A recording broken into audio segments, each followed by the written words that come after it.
আজকে এই মাহফিলে যেমনটা আপনারা জেনেছেন, আমাকে বিষয় দেওয়া হয়েছে আমি যেন শিরিক নিয়ে কিছু কথা বলি এবং যুবতীদের বা যুব সমাজের এই অবক্ষয় থেকে রোধ করা নিয়ে কিছু বলি। আরো কিছু কথা বলতে বলা হয়েছে। সব থেকে বড় কথা হচ্ছে, যারা এই আয়োজন করেছেন, যারা এখানে বিভিন্ন ব্যস্ততা রেখে এখানে উপস্থিত হয়েছেন এবং আপনারা যারা দূর দূর থেকে এসেছেন, আল্লাহ সুবহানাহু ওয়া তাআলা প্রত্যেককে উত্তম জাযায়ে খায়ের দান করুন, আমি বলি আমিন। এবং আল্লাহ সুবহানাহু ওয়া তাআলা যেন আপনাদের এই আশা, আপনাদের এই বসা, এটা যেন বিফলে না যায়, এখান থেকে যেন কল্যাণ হাসিল করতে পারেন, ওই ধরনের কথা যেন আমরা বলতে পারি। আল্লাহ যেন আমাদেরকে তৌফিক দান করেন। প্রথম কথা হচ্ছে যে কোরআন হাদিসের কথা, কোরআন হাদিসের মজলিস যেখানেই হোক না কেন সেটাই কল্যাণকর।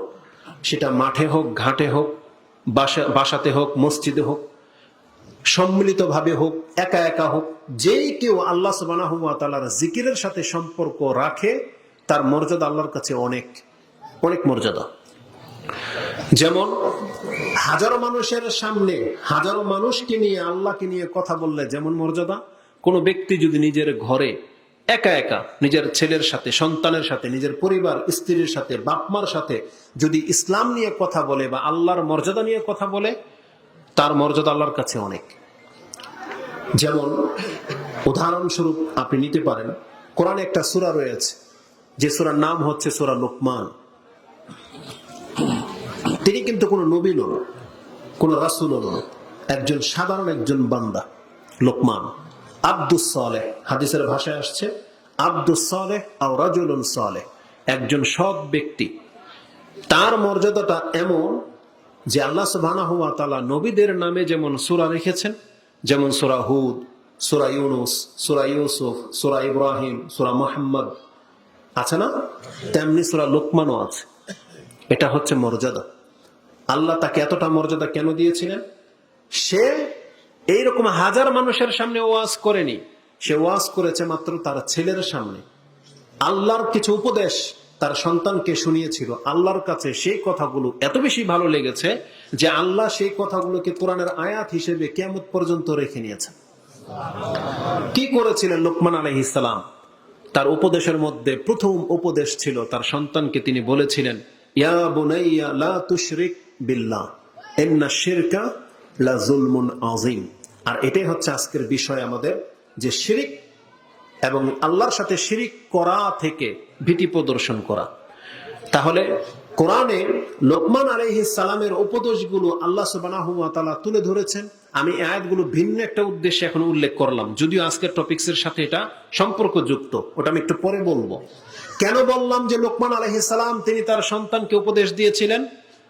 তার মানে একজন ব্যক্তি, ওয়াইজ ক্বালা লুকমানু লিবনিহি ওয়া হুয়া ইয়াইযুহু, লোকমান তার ছেলের কাছে ওয়াজ করতেছেন, আর আল্লাহ সেই কথাগুলো আমাদেরকে জানিয়েছেন কি ওয়াজ সে করেছিল। তা বোঝাতে চেয়েছি, আল্লাহর কথা এরকম সম্মিলিত মজলিসেই হোক অথবা ঘরের ভিতরে একা একা নিজের পরিবারের সাথেই হোক, যারাই আল্লাহ সুবহানাহু ওয়া তাআলার বৈশিষ্ট্য নিয়ে, আল্লাহকে নিয়ে চিন্তা ভাবনা করে কথা বলে, তারাই আল্লাহর কাছে সম্মানিত। এই জন্য আল্লাহ সুবহানাহু ওয়া তাআলা তাকে এতটা মর্যাদা দিয়েছেন। তাই আসুন লোকমান আলাইহিস সালামের সেই উপদেশ থেকে আমরা শুরু করি, যে তিনি তার সন্তানকে প্রথম উপদেশ যেটা দিয়েছিলেন, তিনি বলেছিলেন, ইয়া বুনাইয়া লা তুশরিক বিল্লাহ ইন্নাশ শিরকা লাযুলমুন আযীম। হে আমার সন্তান, তুমি আল্লাহর সাথে শরীক করবা না। এবং শিরক হচ্ছে মস্ত বড় অপরাধ, মস্ত বড় যুলমুন আযীম বলা হয়েছে। জেনে নেন, আল্লাহ সুবহানাহু ওয়া তাআলার কাছে ভালো কাজের এবং খারাপ কাজের লিস্ট রয়েছে এবং আল্লাহ সেগুলোকে লিখে রেখেছেন এবং আমাদেরকে জানিয়েছেন। কিন্তু মুসলিমরা বলতে পারবে না, অধিকাংশ মানুষই জানে না সবচেয়ে ভালো কাজ কোনটা। সিরিয়াল ভাবে যদি বলতে বলা হয়, এলোমেলো করে ফেলবে, পারবে না। যদি বলা হয় সব থেকে বড় পাপ লিস্ট করেন, খুব কম লোকই বলতে পারবে যেগুলো পাপ। যেমন এক্সাম্পল স্বরূপ যদি বলা হয় যেই ব্যক্তি সালাত আদায় করে না, 5 ওয়াক্ত নামাজ পড়ে না, এ বড় বেশি পাপী, না যেই ব্যক্তি দাঁড়ায় প্রস্রাব করে সেই বড় পাপী? কি মনে করেন? যে সুদ খায় সে বড় পাপী, যে বেনামাজি সে বড় পাপী? কিন্তু আমাদের সমাজে একজন সুদখোরকে যেইভাবে আপনি গালি দেন, আপনাকে কোনোদিন গালি দিয়েছেন এইভাবে? না। অধিকাংশ মানুষ সুদখোর নাম শুনলেই মনে হচ্ছে যে তেলে বাগুনে জ্বলে ওঠে, অথচ সে নামাজ পড়ে না। তাহলে সে যে সুদখোরের চাইতে বড় পাপী, এটা তার কোনো কষ্ট হয় না, অথচ আরেক লোককে দেখে সে সুদখোর বলে গালি দেয়। তার মানে বেনামাজের কাছে সুদখোর বড় পাপী, বেনামাজের কাছে একজন সিগারেট খোর, মদ খোর, জর্দাখোর বড় পাপী। কিন্তু বেনামাজি এটা জানে না যে ওগুলোর চাইতে এটা বড় পাপ। একজন ব্যক্তিকে হাফ প্যান্ট পরতে দেখলে, দাঁড়িয়ে প্রস্রাব করতে দেখলে আপনার আমার সমাজে একেবারে নাক মুখ গরম করে ফেলবেন, কিন্তু আপনার সন্তান সালাত পড়ে না, আপনার কোনো মাথা ব্যথা নেই। বেপরদা থাকা বড় পাপ, নাকি আপনার ফিল্ম দেখা, খেলতামশায় লিপ্ত হওয়া বড় পাপ? কোনটা? বেপরদা বড় পাপ। তো আলাকুল্লি হাল, আমি শুধু বোঝাতে চেয়েছি পাপেরও একটা মানদণ্ড আছে। আসলে হাদিসটা আমি শোনাই। ইমাম মুসলিম রাহিমাহুল্লাহ তিনি তার কিতাবুল ঈমানের মধ্যে হাদিস এনেছেন, সম্ভবত 234, 35, 36, 234, 35, 36 আবু হুরায়রা থেকে, জাবের থেকে এবং আব্দুল্লাহ ইবনে আব্বাস রাদিয়াল্লাহু তাআলা আনহুমা থেকে ঈমানের অধ্যায় রয়েছে।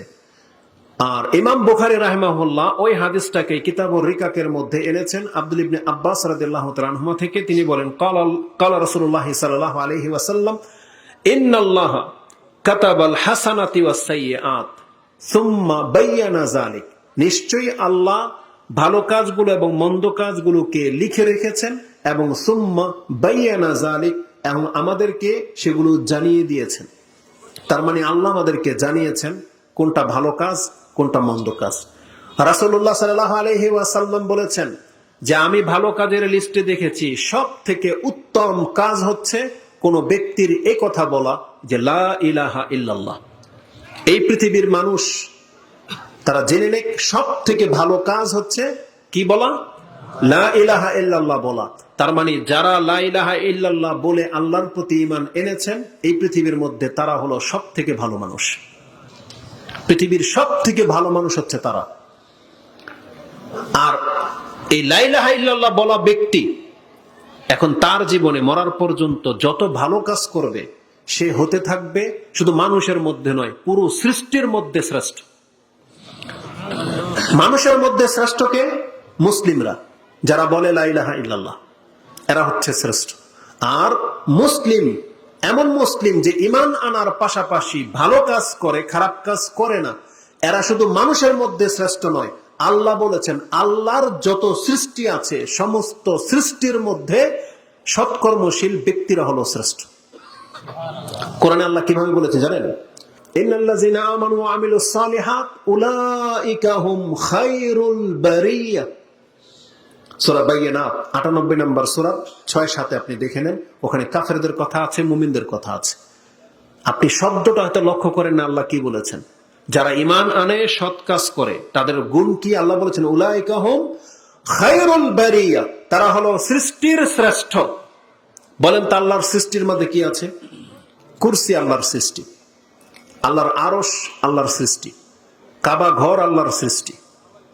এর চাইতেও বড় সম্মানিত পৃথিবীতে আর কিছু আছে? আর কিছু নাই। তার মানে একজন মুসলিম যদি সৎকর্মশীল হয়, তার মানে এই ব্যক্তি কাবা ঘর থেকেও বেশি শ্রেষ্ঠ। কাবা ঘরের মর্যাদা যেমন, একজন সৎকর্মশীল মুসলিমের মর্যাদা তেমন। আর রাসূল সাল্লাল্লাহু আলাইহি ওয়াসাল্লামের স্পষ্ট একটা হাদিসই আছে, বিদায় হজের ভাষণ আপনি জেনেছেন। রাসূল সাল্লাল্লাহু আলাইহি ওয়াসাল্লাম বলেছেন আইয়ু ইয়াউমিন হাযা, আইয়ু শাহরিন হাযা, আইয়ু বালাদিন হাযা। তিনটা কথা বলেছিলেন। আজকে কোন দিন, এটা কোন মাস, এটা কোন শহর। সাহাবায়ে কেরামরা ভেবেছেন হয়তো নতুন কিছু নাজিল হবে, বলছে আল্লাহু ওয়া রাসূলুহু আলাম। তখন রাসূলুল্লাহ বলেছেন আলাইসা বালদা, এটা কি মক্কা নগরী নয়? আলাইসা ইয়াউমুন নাহার, এটা কি কুরবানির দিন নয়? আলাইসা জিল হিজ্জাহ, এটা কি জিলহজ মাস নয়? তার মানে এমন একটা দিনে রাসূল সাল্লাল্লাহু আলাইহি ওয়াসাল্লাম এই কথাটা বলেছিলেন, এমন একটা জায়গাতে যে সব থেকে শ্রেষ্ঠ মাস হচ্ছে জিলহজ মাস, ওই মাসের 10 তারিখ ইয়ৌমুন নাহার, কুরবানের দিন হলো সব থেকে সম্মানিত দিন, এবং মক্কা নগরী হচ্ছে সব থেকে সম্মানিত স্থান। এটা বলার পর রাসূলুল্লাহ সাল্লাল্লাহু আলাইহি ওয়াসাল্লাম বলছেন,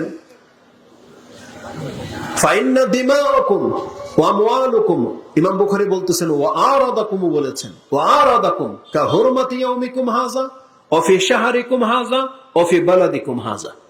একজন মুসলিমের রক্ত, একজন মুসলিমের সম্পদ, একজন মুসলিমের মান-ইজ্জত যতটা হারাম এই মক্কা নগরী, যতটা হারাম কুরবানির দিন, যতটা হারাম জিলহজ মাস, একজন মুসলিম তার মাল, সম্পদ, রক্ত, ইজ্জত ওই রকম হারাম।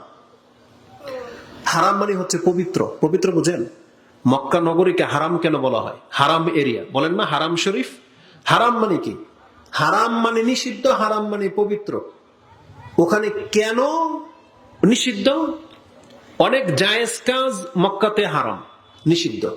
যেমন রাস্তাতে কিছু পড়ে আছে, আপনি উঠানো, হালাল না হারাম? হালাল না? হালাল। কিন্তু মক্কা নগরীতে হারাম।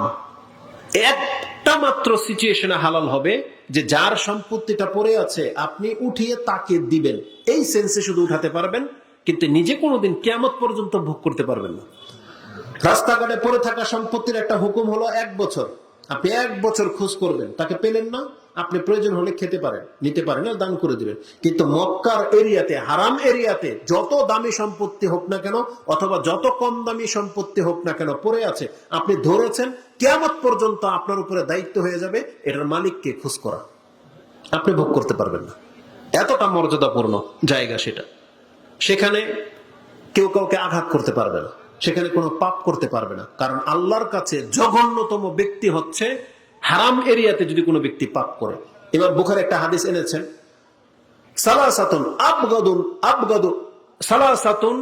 আবগাদুন নাসু ইলাল্লাহ, 3 শ্রেণীর মানুষ হচ্ছে আল্লাহর কাছে সব থেকে বেশি রাগান্বিত। একটা হচ্ছে মুলহিদুন ফিল হারাম, যারা হারাম এরিয়াতে বিদআত করে, মুলহিদ বা পাপ করে। হারাম এরিয়াতে যেই ব্যক্তি বেদাত করবে বা পাপ করবে, এই ব্যক্তির উপরে আল্লাহ সবসময় রাগান্বিত থাকে। আবগাদুন নাস, মানুষের মধ্য থেকে সব থেকে বেশি রাগান্বিত ব্যক্তি ওই ব্যক্তি যে হারামের মধ্যে পাপ করে। তার মানে মক্কার যে হারাম এরিয়া আছে, মদিনার যে হারাম এরিয়া আছে, সেখানে যদি কোনো ব্যক্তি গিয়ে পাপ করে, তাহলে আল্লাহ তার উপরে কিয়ামতের মাঠে সব থেকে বেশি রাগ করে থাকবেন। মুলহিদুন ফিল হারাম ওয়া মুবতাগিন ফিল ইসলামে সুন্নাতুল জাহিলিয়াহ। এবং রাসূল সাল্লাল্লাহু আলাইহি ওয়াসাল্লাম বলেছেন, যেই ব্যক্তি ইসলাম পাওয়ার পরেও জাহিলিয়াতের ডাক ডাকে, জাহিলিয়াতের রীতিনীতি অবলম্বন করতে চায়, জাহিলিয়াতের লোকদের মতো চলতে চায়, এই ব্যক্তির হচ্ছে আল্লাহর কাছে সব থেকে বেশি ঘৃণিত। যে ইসলাম পাওয়ার পরেও সে জাহিলিয়াতের লোকদের মতো চলতে চায়। জাহিলিয়াতের যুগের লোকেরা ধর্মকর্ম করতো না, তারা জেনা করত, মদ খেত, গান বাজনা, নাচ গানের মধ্যে লিপ্ত থাকতো, নেতাদের আনুগত্য করতো না। এটি জাহিলিয়াতের স্বভাব। মানুষ মরে গেলে রোদন করত, হানাহানি, খুনাখুনি, লুটতারাজ করত, মিথ্যা বলতো, সুদ খেত।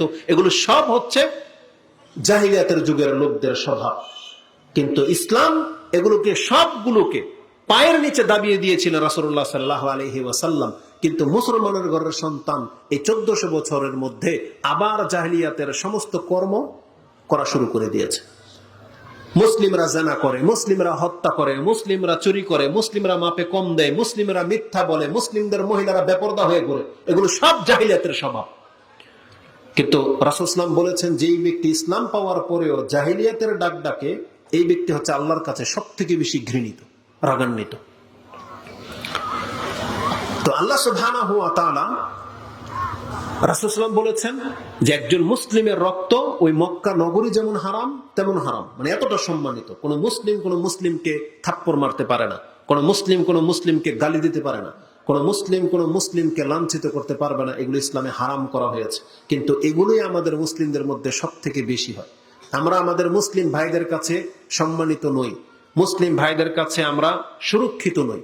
বরং আমাদের সম্পদ যদি কোনো ব্যক্তি নষ্ট করে, পাশের বাড়ির মুসলিম, ওই আত্মীয় স্বজনই, চাচা, জ্যাঠা, ফুফা, খালু, এরাই দেখা যাচ্ছে যে একে অপরের সম্পত্তি নিয়ে দ্বন্দ্ব, একে অপরেরটা মেরে খায়। আর পাড়াপড়শির কথা বাদই দিলাম, যখন নিজের রক্তে এটা মেরে খায়, তখন অন্যরা তো এটা তো ডাল ভাত। রাস্তার মধ্যে কেউ কাউকে অপমান করতে দ্বিধা করি না আমরা। সামান্য কিছুতে হলেই আমাদের মধ্যে একে অপরের উপরে আমরা খুব খারাপ আচরণ করি, এটা অত্যন্ত জঘন্য। আল্লাহ আমাকে এবং আপনাদেরকে এই সমস্ত চরিত্র থেকে উঠে আসার, সৎ হওয়ার তৌফিক দান করুন, আমিন। তো কথা হচ্ছে যে কি বলতে গিয়ে পর্যন্ত এসেছি, শিরক, ওই লম্বা লিস্ট যেটা আল্লাহ সুবহানাহু ওয়া তাআলা তিনি লিস্ট করে রেখেছেন, ভালো কাজ কোনটা, মন্দ কাজ কোনটা। ভালো কাজ বলেছিলাম, যেই ব্যক্তি বলবে লা ইলাহা ইল্লাল্লাহ, এই ব্যক্তি হলো পৃথিবীর মানুষের মধ্যে সব থেকে ভালো মানুষ। এবং লা ইলাহা ইল্লাল্লাহ বলা ব্যক্তি যখন ভালো ভালো কাজ করবে, সে মক্কা ওই কাবা ঘর থেকেও শ্রেষ্ঠ বলেছিলাম। এই জন্য কথাটা অত দূর পর্যন্ত চলে গেছে, কারণ রাসূলুল্লাহ সাল্লাল্লাহু আলাইহি ওয়াসাল্লাম এবং কোরআনের সেই আয়াত প্রমাণ করে আল্লাহ বলেছেন খায়রুল বারিয়া, সৃষ্টির শ্রেষ্ঠ হচ্ছে সৎকর্মশীল মুসলিম। এখন আমরা যদি শ্রেষ্ঠ হতে চাই, তাহলে আমাদের দুইটা জিনিস ঠিক করতে হবে, এক ঈমান এবং এক আমল, দুইটা জিনিস ঠিক করতে হবে।